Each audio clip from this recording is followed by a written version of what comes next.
Hello ladies and gentlemen, I am Pangolin Advisor introducing Humankind, a game that I had the utmost privilege of playing and testing for quite a while now, and with the review embargo now being officially lifted and the game releasing tomorrow, from my perspective, from yours it's probably today or it has already released.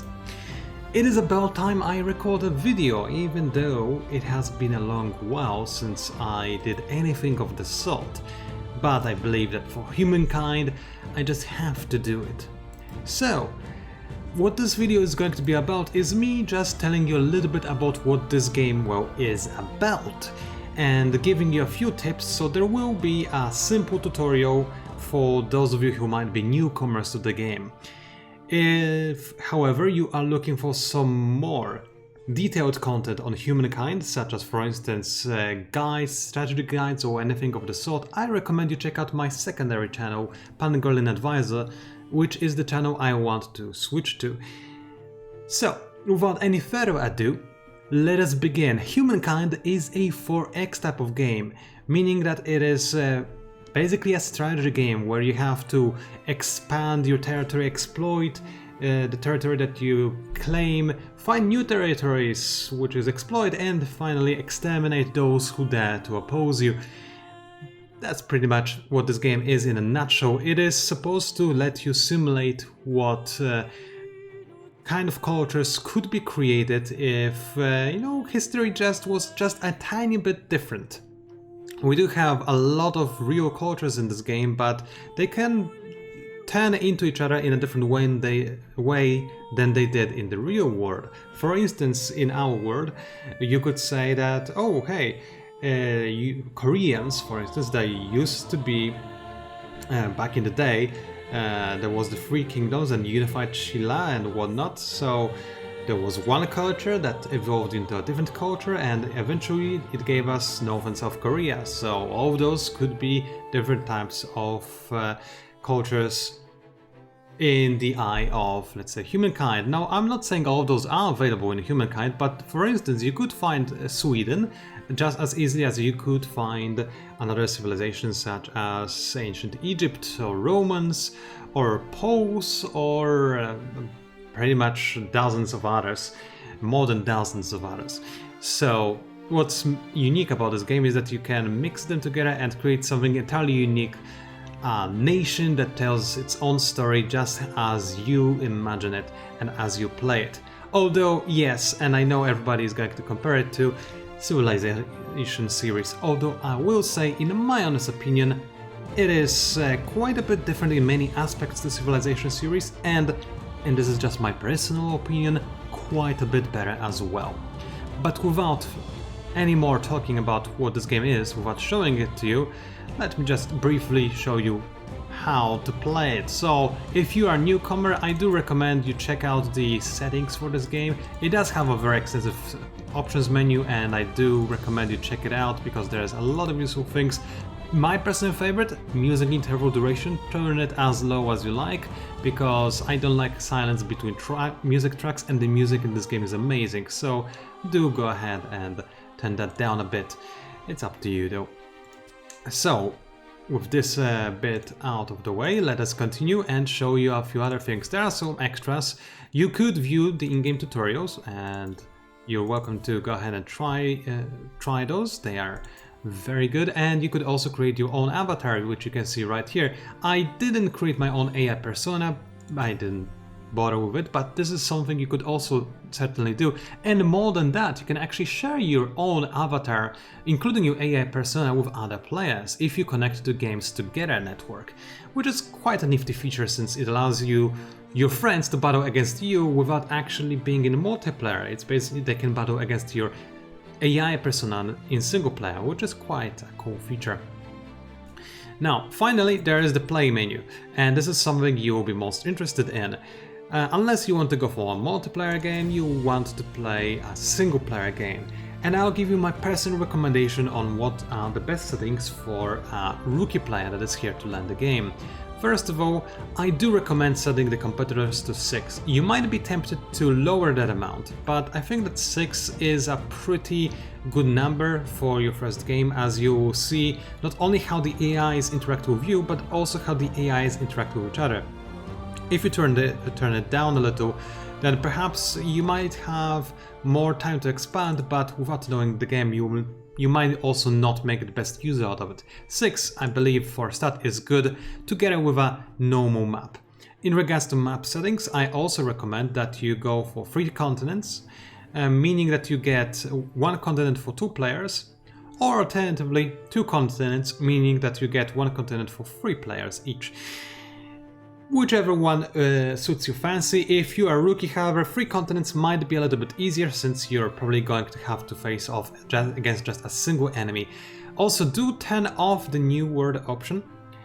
It is a nifty option. It basically means that there will be another continent located somewhere, you don't know where exactly, which is going to be uninhabited, and the first person who gets there is going to get a massive advantage.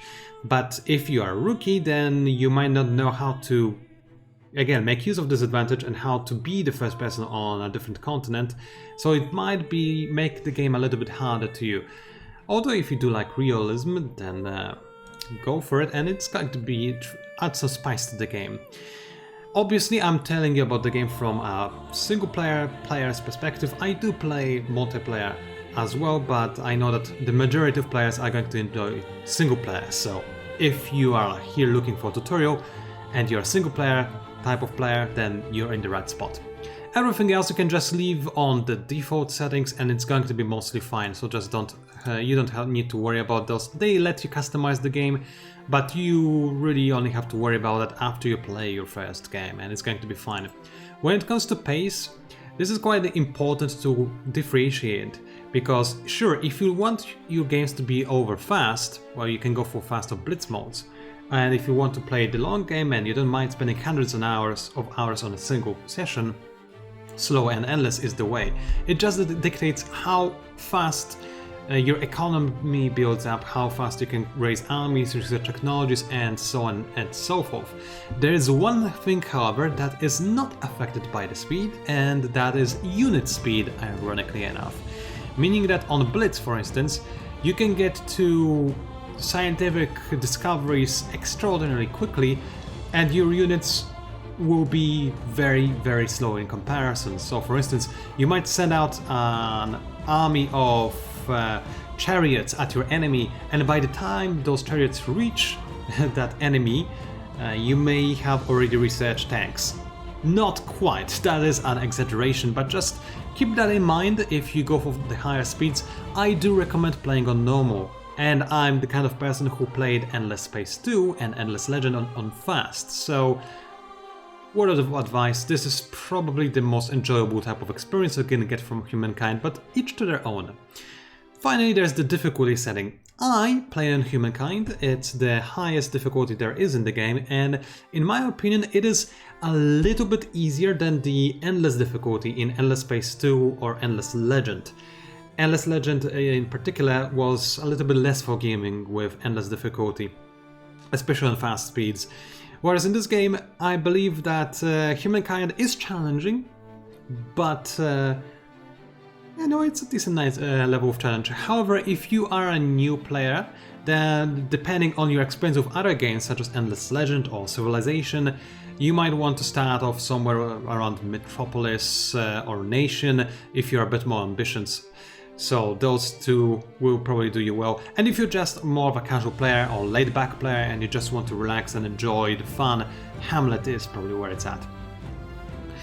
Next up, we've got maps. If you do have special maps, and there is a map editor in this game, by the way, and it's quite fun and functional, then this is where you would pick your special maps.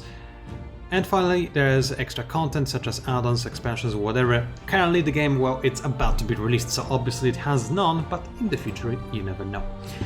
Finally, there are the competitors. You can choose your own color, you can choose your own avatar, your decoration, and anything you want. I'm satisfied with mine. You can also change those for your AI competitors, and as you can see, those AIs actually have a personality. and they can actually be quite a bit powerful on their own, so the difficulty level we set in the difficulty panel alone doesn't quite cut it. You also have to check what kind of players you are up against, since different personas can be easier or more difficult. For instance, this person, Eliza, or however I'm supposed to read that, I'm sorry. She's a normal type of AI, so she's not that difficult. She's extravagant and hateful. She also is maritime, collectionist, and crusader, so she does like war, but she's not the best at it.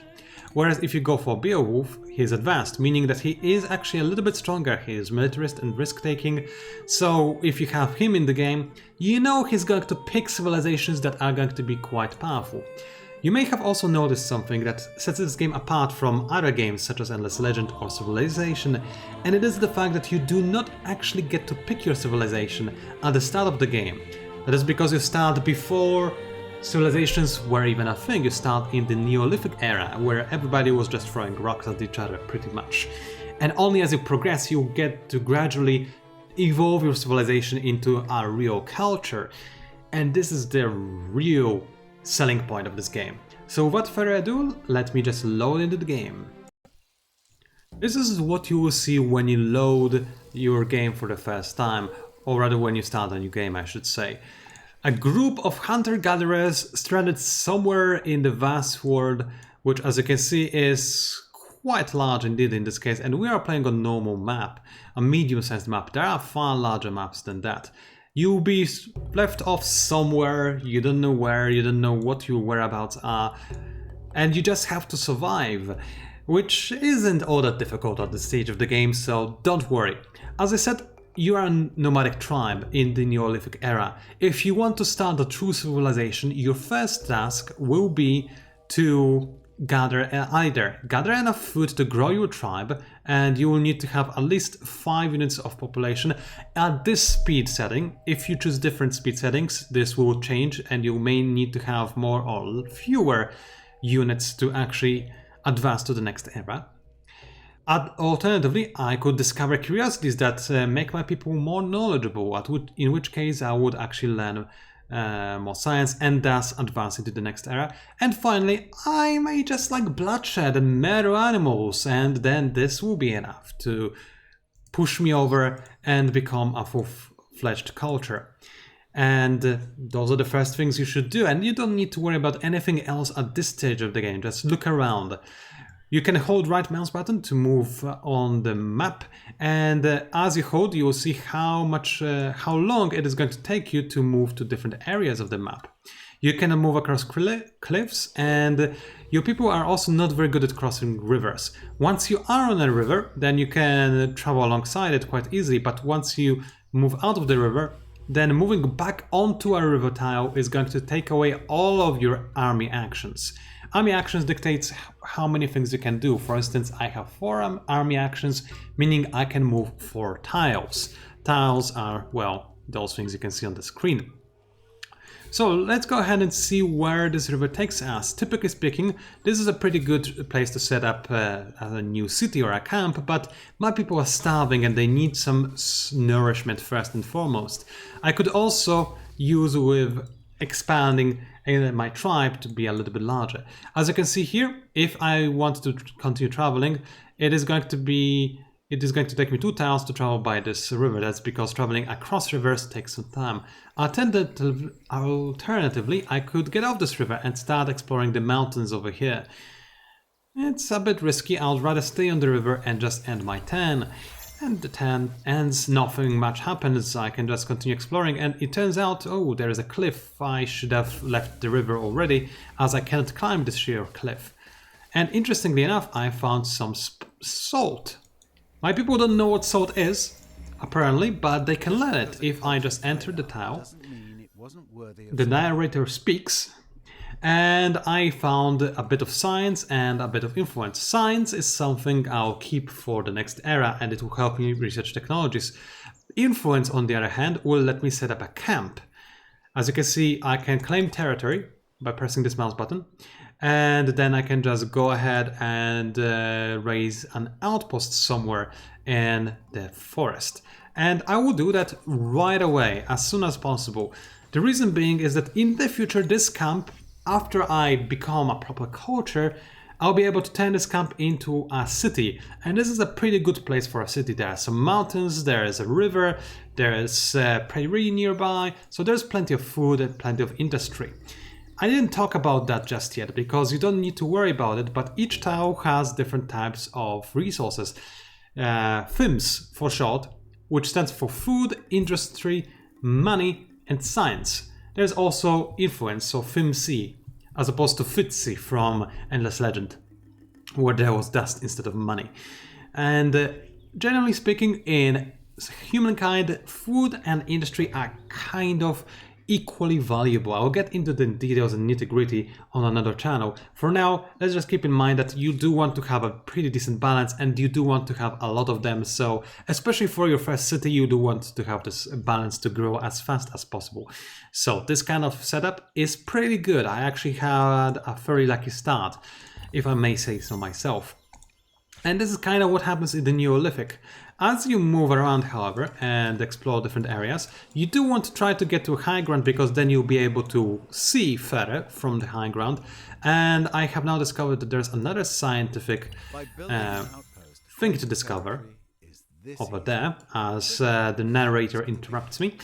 And there is also something important, and that is a food curiosity. So if I were to go ahead and enter that tile, I would be able to actually go ahead and gather some more food and grow my tribe. That sounds very tempting indeed. There's another one over here. Unfortunately, both require me to enter rivers, which are plentiful in this area, which is going to slow down my movement by quite a bit.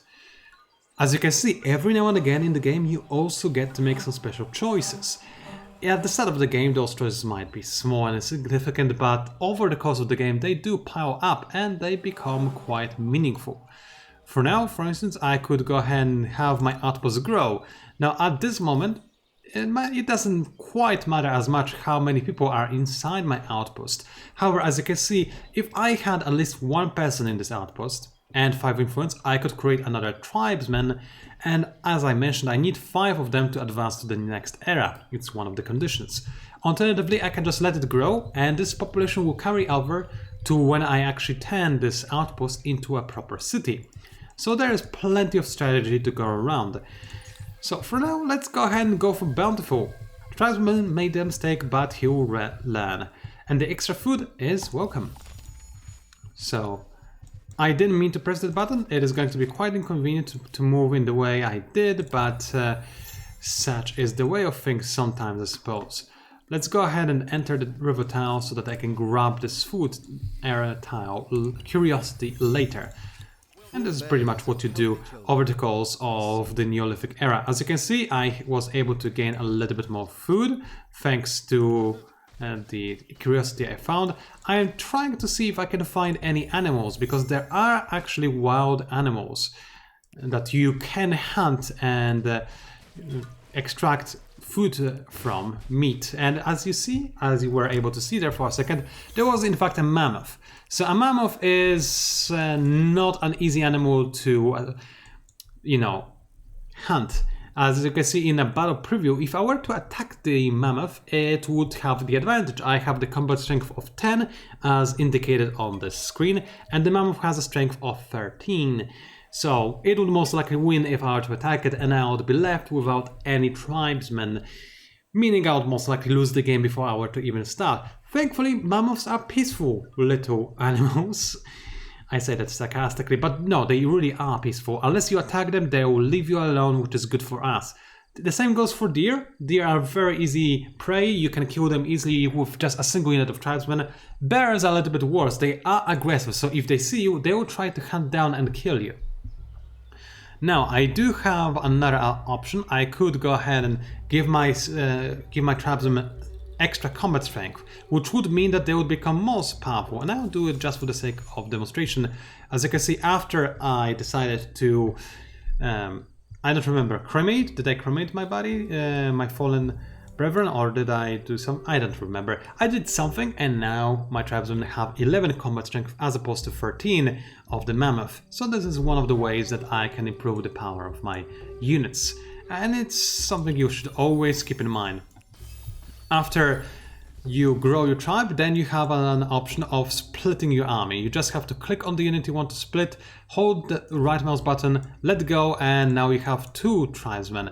And this is where the game, or rather the Neolithic Era, is going to pick up the pace, because as you can see, with more units I can explore more territory a lot faster. For instance, one of my units was able to find another curiosity, while a different unit was able to find a sanctuary.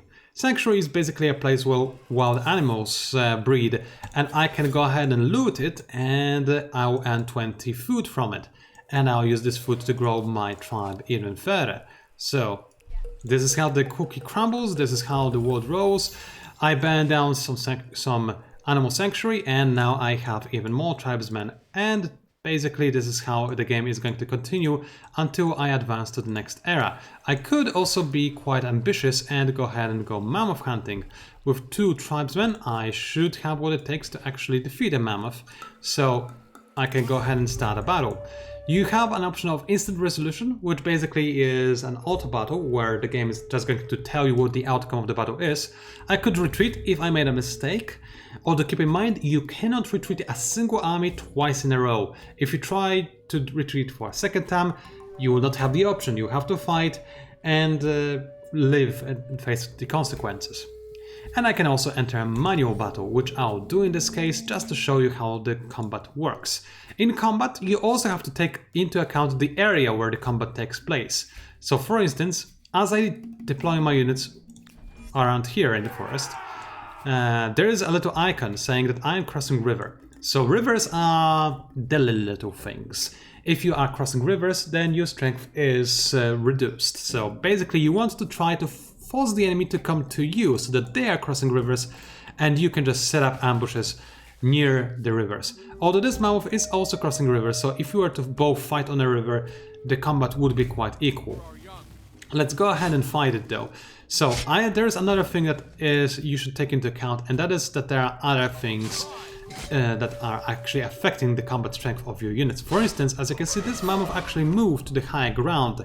This is because once you are on high ground, you do have the advantage against another enemy. Also, again, the mammoth left the river because it's a smart thing to do. It doesn't want to fight in the river. It knows it would be punished for that. As you can see, if I hover over now, I get huge penalties from crossing river. So I do get a little bit of a bonus though from the fact that I do have a local tribesman that is going to help me out. However, this tribesman has suffered quite a bit of damage, which means that he isn't going to be quite as powerful when fighting the mammoth. But as I get the mammoth weaker and weaker, the mammoth's strength is also lowered as I slowly grind it to dust and murder it and harvest it for meat. Now, unfortunately, it was in the end able to kill my tribesman.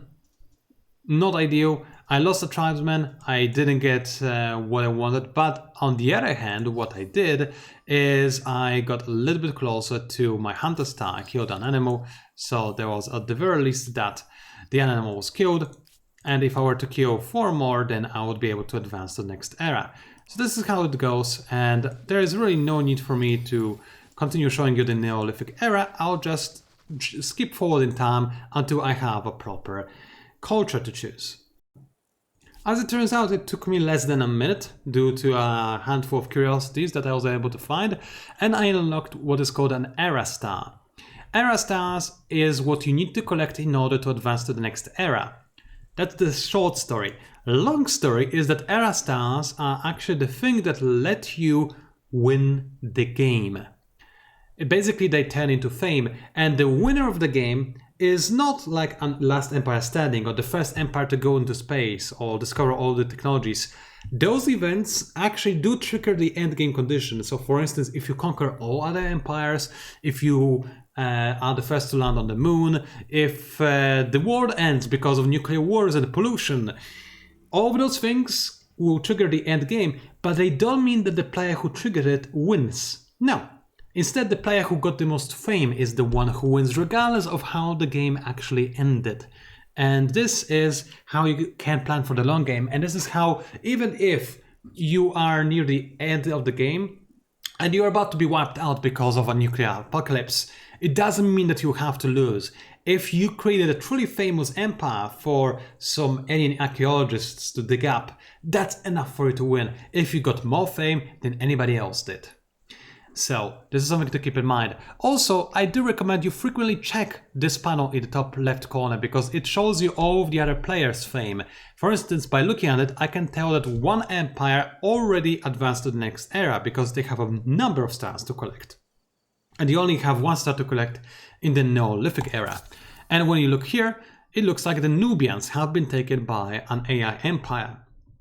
As you can see, there's a handful of different civilizations you can choose when you first move over from the Neolithic Era onto the Ancient Era. If you want to know more details about each empire, you can just click on the more details and you'll find that each empire gives you 3 different things. One is a legacy trait. Legacy trait is something that will persist in your culture forever. If you take a quick look at this panel right here, it shows you that there are 6 eras in total. And after each era, you will, or rather at the start of each era, you will be given a legacy trait. And this trait will be a constant buff, a constant improvement for your civilization. So make a wise choice and think about how you want to affect your future playstyle, because even your first decision here will have great impact on your culture to come. Although, as you might expect, the most powerful legacy traits are to be found in the later eras, and the ones that you can find in the Ancient Era are useful, but probably the least powerful of them all. Next up, you've got a unique structure, and you will get one for every empire that you choose to play as. However, those structures, you can only erect them in the era where you unlock them. So for instance, if I play as the Harpans and unlock the canal network, then I will be able to only create the canal network in the Ancient Era. As I move over to, for instance, Contemporary Era, I will no longer be able to create this kind of canal network. And as for the special units that you get, which are the last of the 3 unique things you can get from culture, civilization, or however you want to call it, well, those things are somewhere in between. Because if I, for instance, move over from Ancient Era to the Classical Era, which is this next era that comes after the Ancient Era, then I possibly will still be able to create javelin throwers, or possibly not. It all depends on the scientific discoveries you make. For instance, if I were to play as the English people in the medieval era, and I had an army and I unlocked the longbowmen, and then I transcended and unlocked more technologies and discovered that muskets are a thing, then I would no longer be able to make longbowmen because I would make the transition to muskets, which are in most cases objectively better. So this is how it goes. If this is already a lot to take in, then I'm sorry, but there's one last thing. Each empire also has a certain playstyle it's dedicated to.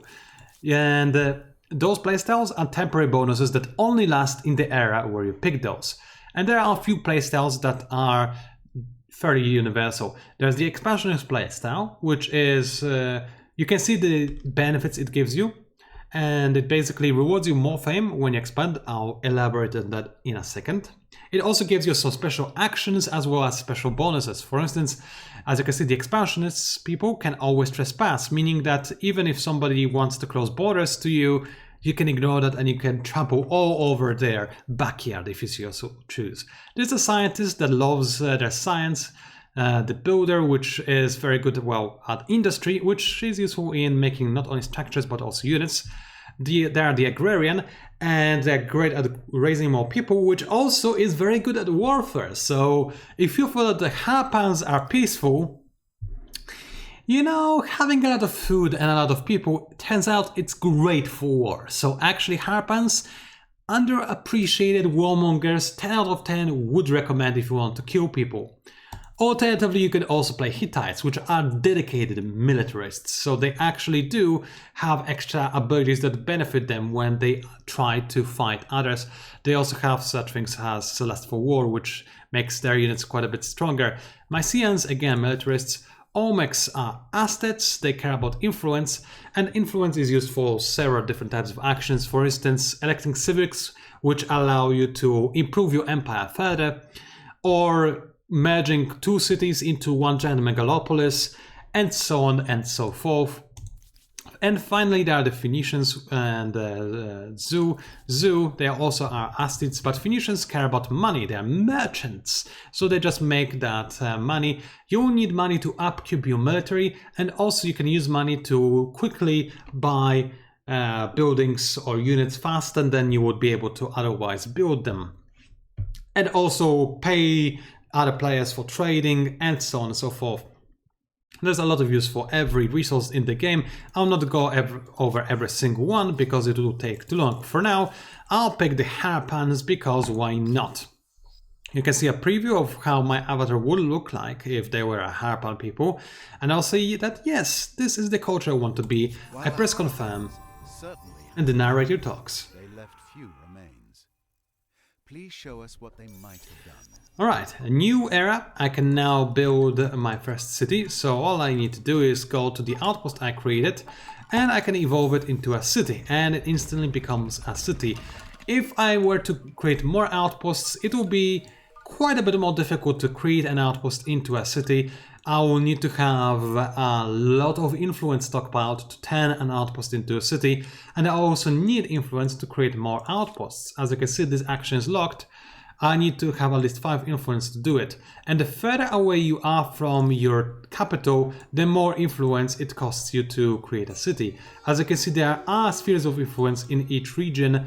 The world is divided into regions, so if I were to expand and create an outpost in the nearby region, it will cost me less influence. If I want to expand somewhere far away, it will cost me a lot more influence.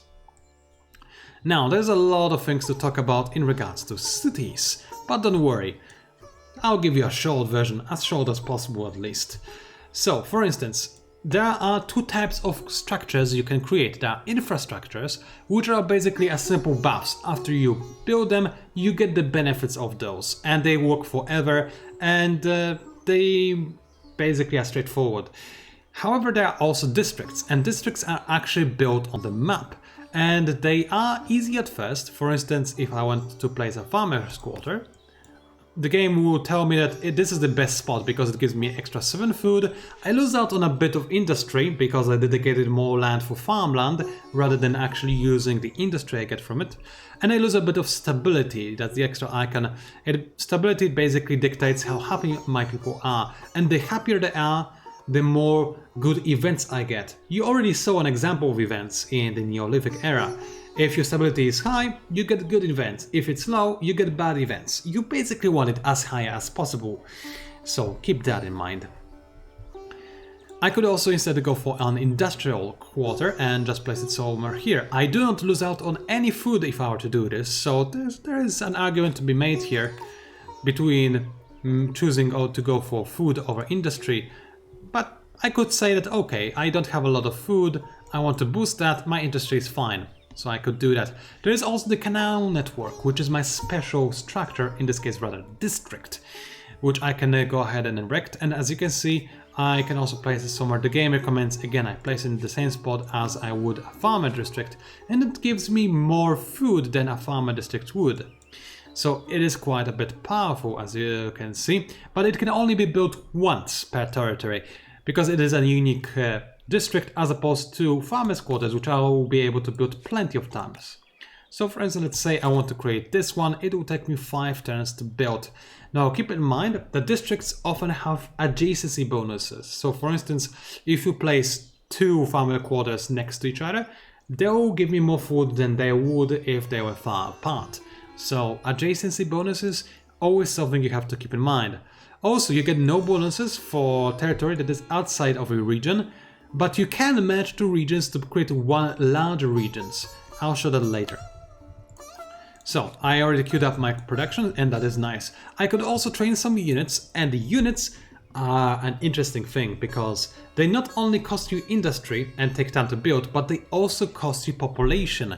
Whenever you create a unit, you have to spend at least one population or potentially more. The population is spent at the time when the unit is completed, and at which point your city will actually grow smaller, meaning that it can make units slower. So you have to figure it out when is the best time to make units.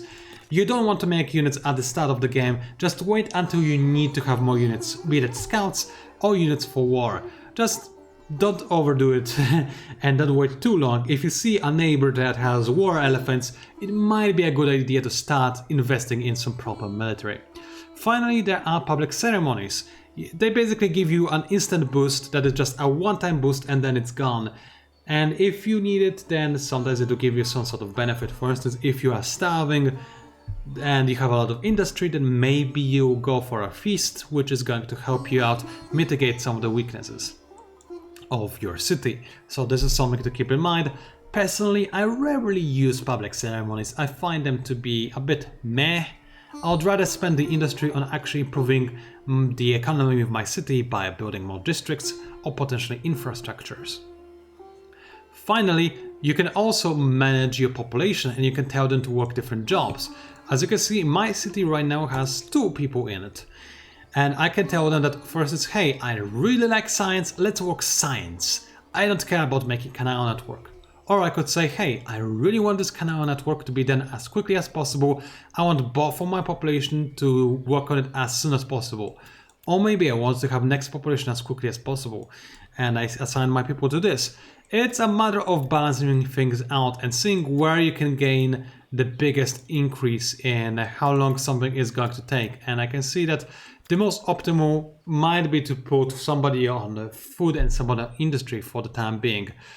The game is, whenever you gain extra people, the game is going to assign them according to the list of priorities. You can change the list of priorities so that it is catered to your needs. You can also set the list of priorities however you desire. So you can, for instance, say that, okay, first I want to have as many farmers as possible. Once I get all the farmers, then I'll get some more industrial workers, and then I'll get more science workers, and so on and so forth. And you can still, of course, move them around manually. So all of those things are a thing that you can do in this game. Now, next up, we've got the science technology screen. It is quite a big screen and is divided into eras. Basically, if you are in a certain era, you can research technologies of a different era until you actually reach that different era. This all changes if you are playing as a science-focused empire or rather culture, civilization, in which case you do have access to technologies from a future era. So a nifty little trick I can recommend you is if you're in the 5th era and you're playing as the French, you can then instantly start going for research institutes, uranium enrichment, nuclear fission, and you get what I'm getting at. Boom! So yeah, pro tip. Grab the French in the 5th era, grab nuclear fission, blow everybody up. It's super fun. But seriously though, let's go back to the ancient era we're in right now. We're not quite yet ready to end the world, which is absolutely something you can do in this game. You can actually nuke the world into oblivion. So keep that in mind, it's fun, I recommend it. So basically you unlock technologies one by one. Some technologies have prerequisites, so you have to unlock a different technology to get another one. So if I wanted writing, which is quite useful because it gives me access to more science generation, for instance. So if I wanted to focus down on my science really hard, then it would be easier to grab writing early because then I would be able to enhance my science production even further. Or alternatively, I could think about extracting resources. For instance, spearmen are nice. If you are attacked by, again, war elephants, you probably want to have some anti-cavalry units. Spearmen and those, they are good at killing elephants and horses and whatnot, but they require a special resource. It's the one highlighted in red at the bottom, and that's copper. And in order to actually, have copper, you need to extract it, and in order to extract it, you need to learn how to do so. So bronze working lets me extract copper and use it in the future. And don't this early era resources. Like copper is still useful in the contemporary era. I mean, we use it in our world. Why wouldn't people in this one use it, right? So yeah, copper, 10 out of 10 would recommend. But for now, I believe that going for... Let's see, what do I have in my studying area? Not that much. There are no luxury resources. There is a luxury resource, there is salt. So luxury resources, they don't unlock new structures or new units for you like the strategic resources do. For instance, copper is a strategic resource. But luxury resources give you more happiness. And like I mentioned, happiness or stability is something you want to be high, because then you get good events happening. And also people don't try to kill you as a tyrant and create their own independent empire. So, you know, keep them happy. Also, each luxury resource gives you some sort of bonus for your entire empire. So they're a good thing to get. So more often than not, you'll probably be interested in calendar if you have luxury resources. If I had horses on my territory, I would probably go for horses, because this would also unlock animal barns, which only function if you do have horses, but on the other hand, they give you a quite substantial boost of food. I don't recommend to rush to city defense personally. Even if you are a military faction in the early game, you just want to scout around in the carpentry. Again, not necessarily something for the start. Or the bowmen or the archers, I do recommend grabbing over warriors if you have to get a first choice, because they're quite good if you can protect them, and you can protect them with your starting units, so that's fine. I'll go for calendar, and then I will be able to grab something else if I choose so. Maybe irrigation, for instance. Who knows? Who cares? I'll have plenty of options. As you can see, I can also check my society, but I cannot really do anything with it because we're still only just now started creating our culture, so there isn't that much that I actually can do. Also, I forgot, I can currently advance to the next 10 without actually finishing my 10, and that is because I didn't enable the mandatory. So mandatories is a useful little feature that reminds you that, hey, you have armies that you didn't move, perhaps you want to move them to explore more land. And I'm like, okay, sure game, I'll do just that. And I can have my people start to spread out, see what there is to see, and oh, there's copper nearby. I probably want to expand my empire in this vague direction so that I can grab this copper as quickly as possible. There's also a sanctuary that I can go ahead and loot in order to gain more money. Because we're in ancient era, we're now doing it for the money. And I have one unit that can still be moved. Let's go ahead and start moving it back a little bit so that it will be able to create an outpost in one of the neighboring territories. So let's go ahead and end the 10. Some other empires chose their cultures, that's fine. I can finish movement of all my people, and I can, as you can see, expand. So if I were to found an outpost in this territory, it is a bit far away from my capital, as you can see.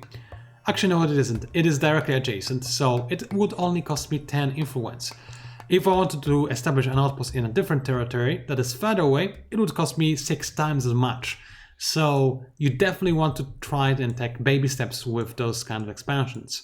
The game is recommending me to go ahead and go for this territory because it gives me some very, very nice bonuses if I actually do reach it. So yeah, this is going to be something I'll go for. Meanwhile, I can go ahead and hunt down some animals with instant resolution.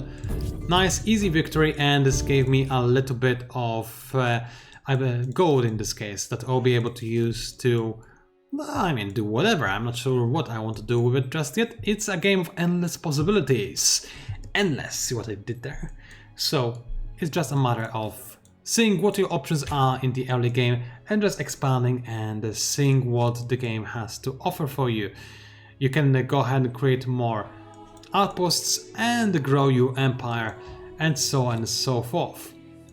Let's go ahead and end the 10, show you how I create an outpost, and it's really quite easy. I just have to create it as I normally would. It will take some time for this outpost to be created and for me to be able to actually turn it into something proper. And also, since I already started creating an outpost, creating a next outpost would be more expensive. So the first one costed me 10 influence, the second will cost me 20. At the start of the game, it is a good idea to create as many outposts as you can until they get really expensive. at which point you want to start turning your outposts into proper cities. So basically when the cost will start to get similar in between creating new outposts and creating a new city, then you want to start doing that. But there is also another thing you can do with an outpost, and I'll showcase that in a moment. However, before I actually show you how you can expand your city, I'll first show you a few different things, because as I was exploring the map, I was able to find quite a few curiosities and a few things happened. So let's do them one at a time. First of all, the game wants to know by what right do I rule. So let's go ahead and see what my founding myth is going to be. As you can see, I have 39 influence and I can spend some to actually gain some sort of benefits. So if I want to gain even more influence, which would be useful in the early game for expanding, then I could say that, well, by natural right. Or alternatively, I could say that I rule by divine mandate, and this will expand my faith. Faith is something that lets you establish religions, and religions give bonuses to the empires that actually have certain religions present in their midst. You can set up the religion that you create, and there is no limit to creating religion, but if you use somebody else's religion, there is no punishment for it whatsoever. So you don't necessarily have to stress it out too much, although being the leader of a religion is useful when waging war. For instance, you can say that, hey, those people are unbelievers, so I want to kill them, and this gives you a justification, a justified cause to kill people, right? So no, but seriously, this is something important in the politics, so I'll get into that later. But in the early game, I would recommend going for natural rights, because this will let you expand faster. Yes, it costs a little bit of influence to enact first, but then it will pay for itself in just 2 turns, so it's worth it. Then you can spend a bit more influence to choose your legitimacy. And I could decide that, hey, I want to lower my outpost costs, so if you want to expand a lot, you could do that. Or I could lower the attached outpost or absorb city cost. So if you're like, okay, I have a lot of outposts already, I want to grow my cities now, and you might go for that. For now, again, I don't have a lot of outposts, so I'll go for customary laws. And that's what I went for. As you may have noticed, this also changed my people's outlook on life, although amusingly enough, it cancelled each other. So basically, your society can be different. It can be collectivistic or individualistic. You could be you could be going for progress, or you could be a very type of traditionalist person, and this has an in-game effect. If you are in the middle, all of your people are going to be more satisfied, so that it increases stability in your cities.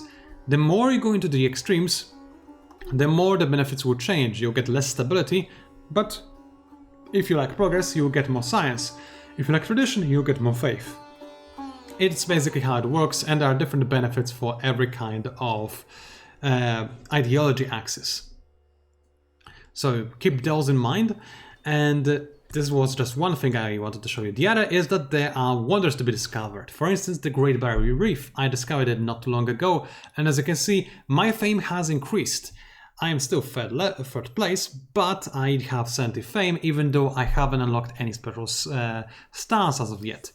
Basically, discovering things gives you extra fame. Completing war deeds also gives you fame. So for instance, if I were to build the pyramids or some different type of wonder, I would gain an extra 50 fame bonus, in addition to the fame bonus you get from building a wonder, because every wonder also gives you fame. And keep in mind, fame is the thing that lets you win the game, so you do want to go for those kind of competitive deeds. They're quite useful.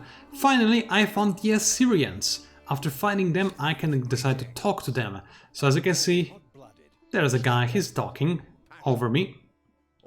And I can just go ahead and let him talk over me, sure. And I can do things. I could go for surprise war. And if I do that, well, I'll be a traitor. But at the same time, I will be able to go into war against him freely.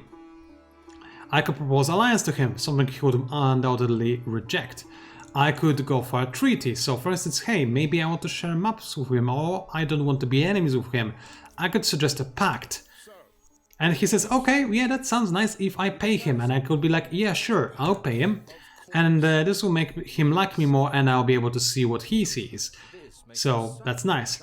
If, however, he was to refuse that pact, we would have a small crisis, a grievance, and I would be able to trigger that. I'll talk about that in a little bit later. But as you can see, by sharing maps, I was able to discover a bit more territory, which is quite nice. And finally, as you can see, I set up more outposts. I'll just skip 2 turns real quick so that I can show you the mechanics of actually expanding your city before I actually show you something extra. By extra, I mean some late game, because I know you would be interested in that. But first, it looks like there is a grievance being triggered. So this grievance is because the Assyrians actually attacked me, even though we were buddies, we exchanged maps. But they attacked my forces. As you can see, if I exit out of the screen, my forces are actually under attack. That's not very nice. I'm going to retreat and save my scouts. This is going to change the war support of our people. So as you can see, people can have different war support. The enemy is now ecstatic because I retreated. They feel like I'm weak, so they want to attack me. War support is important. Basically, you win the war whenever you are at war, when your opponent drops down to 0 war support. So it's all about building as much war support as you can when you are in peace, and then when you have high war support, go to war and then try to whittle down the enemy's war support to 0 so that you can enforce your own demands. Now, as you can see, because they attacked me, I can demand that they pay me for this. Now, I could say that, oh, no big deal, it's fine. In which case the Elder Empire will like me a little bit more. Or I could say, no, pay up. And the enemy actually decided to pay, 100 money. I didn't expect them to pay. If they said no, I would then have the option to go into justified war against my enemy. They could also decide not to respond at all to my demand, in which case I would also have a casus belli, a valid grievance, to use as a declaration of war. However, since I don't have such thing, I cannot justifiably go to war. I can still go for surprise war and be known as a traitor, which is fun. But it might be also a good idea not to do that. Anywho, I'll just skip movement on all of my units because I want to get to the next 10 as quickly as possible, just so I can show you what it is like to actually expand your territory. So it's 1023. My outpost has now finished making, and a new grievance is available, and I can now do something. So as you can see, I could create an artisan's quarter to extract some of the luxury resources in this region using influence. If there were some strategic resources in the region, like horses for instance, then I could also spend influence to extract those. I could turn this outpost into a city, but it will cost a lot of influence. Micromediation, don't do this just yet. Wait until you expand your first city at least once or twice, and only then create your second city, because earlier on it's not really worth it. And what do I mean by expand? It's simple. Click on your main city, click on attach button, spend the little amount of influence it costs, and as you can see, this region is now consisting out of 2 regions at the same time, meaning that basically my city can grow up quite a bit larger. Also, instantly I gain all the effects of this outpost. As you can see, if I turn this view mode off, I get the extra food and industry from those forests around here, making my city a lot more productive than it otherwise would be, and allowing me to create more stuff faster. I can also now decide to build things in the vicinity of my new territory, and I'll have the ability to build a new canal network because I expanded my territory into another region. I would probably do this one more time with Matar, and then with the 4th outpost I will most likely just go ahead and turn it into a city, because by that point it will be more cost effective in regards to influence. But it depends on the situation. For now, however, I did promise you to show you a bit of late game, so let's go ahead and show you just that. Welcome to the contemporary era. As you can see, by this point things change quite a bit. First of all, you might notice that the world looks a little bit different. Yeah, you know, global warming, it's a thing. And the world is getting quite a bit polluted by now. And you know, if it goes too high, the game will actually end. And we are almost at that point, by the way. So if I wanted the game to end, then you know, a bit more pollution and that would be easy peasy. Also, it's not my fault, it's all the Zulus' fault, so blame them. But I'll show you briefly how things change in the late game, because they change a lot. Obviously you have a lot more of everything. You have a list of claimed wonders that we were able to claim over the course of the game that give us more fame. There are those wonders, you can actually see them in their all of their glory, like there's the Eiffel Tower, for instance, or there's the Sydney Opera somewhere like over here. I knew I hid it somewhere here. You can look at my glorious continent. There used to be other people here. They're dead. I killed all of them. It happens, they looked at me the wrong way, you see. Unfortunately, there's the Zulus who are so annoyingly far away that it's really a pain to get any sort of forces in their general direction, but I did declare war on them. I mean, they enslaved my beloved Mongols who I was trading with, and I also really want to get their North Pole, because it has uranium and it has oil, and I could use both of those things to create nukes. So, as you can see, the world changes quite a bit in the contemporary era. So, first of all, things such as airplanes suddenly become a thing. So, I have fewer airplanes than the enemy does, although I do have high quality airplanes. I cannot actually see mine, but it doesn't matter. Let's go ahead and show you those are the airplanes that the Zulus have. Those are simple biplanes, but they're scouting around the territory. So if I were to send a strategic bomber and try to bombard the enemy, they will try to intercept that bomber. And they basically scout around on their own. You can check them out. Oh, there's one of mine, some of my older planes. And you can give them extra orders. You can have them actually bombard something rather than patrol and protect you from the sky if you want to do just that. There are obviously more advanced units, like for instance in the end game you have things such as commandos and whatnot. As you can see, I am sending some extra forces to take over the North Pole, nuclear submarines and different types of things. There are also ways for you to get to the moon and whatnot. You can do that, for instance, by completing things such as the Lunar Lander projects and other similar types of projects. As you can see right now, I need more oil, one of the reasons I'm getting to the North Pole. Also, you could go for more satellites, which allow you to scout the map, and you can also experiment with more devastating nuclear tests. As you can see, I do have a bit of territory that has seen better days. I may or may not have been testing nuclear weaponry in here, which can contaminate the area permanently, I'm afraid.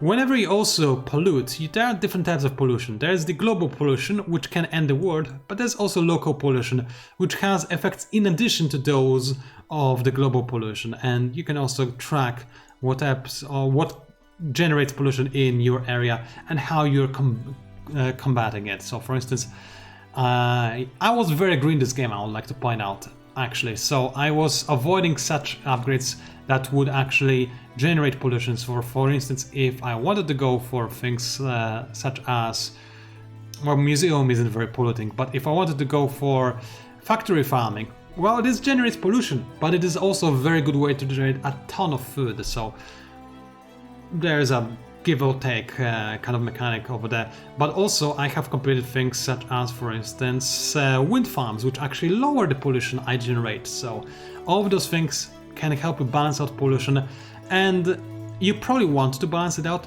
but there's a little secret I can tell you. If you are the player who is the worst polluter, then as the worst polluter you also gain fame. It's bad fame, it's bad reputation, but it's fame, it's something that gets you closer to actually winning the game. So you care about it. There's also the faith screen I mentioned.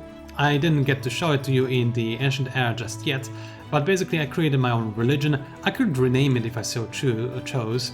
There are the tenets I enacted, and those tenets are what constitutes my religion and what kind of benefits they give me. I was able to enact them over the course of generations as my religion grew in power.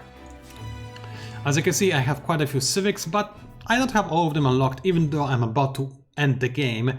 It's normal. Typically speaking, you don't always get all of the civics. Not only you would most likely not be able to afford them, but you don't always get to explore all aspects of culture as well as single culture. As for technology, well, I only have 2 technologies left to unlock all of them. If I were to do that, the game would instantly end. And basically that's all there is to Humankind. As you can see, I have some very nice fancy technologies. I can go ahead and go and fight the enemy with extreme prejudice and whatever. But other than that, this is pretty much it, and I think this video has been long enough for a simple single tutorial. So I think that this should be enough to pique your interest in Humankind and maybe pique your interest in my channel. Although I will warn you right now, because of my current life situation, I am not pumping out many videos, and those few videos I will create will come out live on my Pangolin Advisor channel, whereas PANCZASU, the channel you're watching right now, is going to be most likely reserved for things such as live streams maybe. Nevertheless, I would like to thank you very much for watching. It was great to show you the joys of Humankind, and you know what? Just for you, I'll lose this game, because I can just lose it instantly by researching all of the technologies and then skipping all of my actions and show you how the end game looks like, just so that you have a good idea on what the game, on how the game feels when you actually research all of the technologies. So I'll end the game here, and as you can see, this is my last stand because I researched all of the technologies. That's fine, I don't care about my idle armies. I'll just go ahead and tell them that I don't care about them. And real quick, I'll show you the end of the game. So, Humankind, it releases, for me it's tomorrow, for you it's probably been released by the time you see this video. And, oh yeah, whatever, I don't really care about those cities, but so I'll just tell them to build whatever, some kind of improvement. But in Humankind you get to create your own type of civilization. It's a ton of fun, I do recommend it wholeheartedly. I was playing it a ton, I have I don't know how many, definitely over 100 hours, maybe, I mean most likely more than that in this game, and I'm still not bored of it. And also, last caveat I should have mentioned earlier, I'm playing this in a pre-release version, so if you see something odd, then well, you probably it's probably fixed in the main version of the game. So anyway, as you can see, as the game ends, the narrator talks, and he tells me about the things I did over the course of my journey and what kind of person I was, and I can skip that and just go ahead and see how far I pushed Humankind. And let's see, how far did I push Humankind in this particular game. I lost. This is something I was going to remedy by continuing to play, because I was catching up to the first player, Agamemnon, who was first player for a long time, but in the end of the game, at the end of the game, I was able to pick up the pace. Also, I was going to kill him, which would help me tremendously in proving that I'm better than him. So I can go ahead and move next and see what I was all about. I can see the wonderful things I discovered in different types of eras, and it's really quite a nice journey. I can see how much fame I was able to gain in every single type of era, and it's a really nice recap of all that you did over the course of the game. At the end of it all, you also get to see some fancy graph that tells you exactly how much fame you and all the things you were able to accomplish in different times at different times. So just like here, when I got the most science, well, you can clearly see that my science skyrocketed when I got to the 5th era, and then it was just incredibly high by this area in the contemporary era, and then I stopped caring because I was about to unlock all the technologies, and I knew I need just a little bit more science to win the game, so I didn't do that just yet. Here is how much fame everybody got, and all of the other things. So basically, you can take a look at everything and see how much progress you had, and then you can continue playing, or you can go back to the main menu. So this is how it went, and yeah, like I mentioned, great game. I do recommend wholeheartedly that you check it out, because there's a lot of things I didn't have the time to talk about, even though this is quite a lengthy video. But for the time being, thank you very much for watching, and I'll see you online.